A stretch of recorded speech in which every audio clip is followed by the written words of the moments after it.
Bonjour et bienvenue dans Podcast.tips, le podcast PodCloud qui donne toutes les petites astuces pour mieux faire du podcast.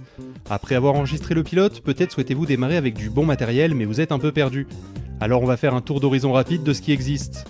Vous pouvez toujours utiliser votre téléphone mais y connecter un meilleur micro, par exemple un micro-cravate. C'est simple à utiliser, il suffit de le brancher et surtout c'est pas cher. Comptez une quinzaine d'euros environ selon les modèles. Un peu plus qualitatif, tout aussi simple à utiliser mais dans des prix bien plus élevés, on trouve la gamme des micros USB pour ordinateur. Comptez cette fois-ci entre 80 et 150 euros selon les modèles. L'inconvénient est que vous ne pouvez pas améliorer votre installation avec plusieurs micros si l'envie vous vient. C'est pour cela que si vous devez mettre une somme pareille, on vous conseille d'utiliser votre argent de manière plus pérenne. Démarrez votre petit studio. Ça fait peur comme ça mais c'est simple. Un micro, quelque chose pour le capter et l'envoyer en USB dans l'ordinateur, et c'est parti. Pour le micro en lui-même, comptez 15 euros environ pour un micro de qualité studio. Parmi les solutions pour envoyer le son du micro dans l'ordinateur, il y a les cartes son USB et les tables de mixage.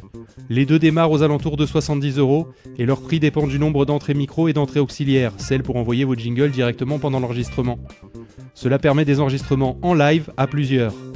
Vous ne pouvez pas enregistrer près d'un PC parce que vous êtes en vadrouille pour interviewer des gens ? Il existe la solution des enregistreurs portables, petits studios de poche qui valent un peu moins de 150 euros pour les plus polyvalents.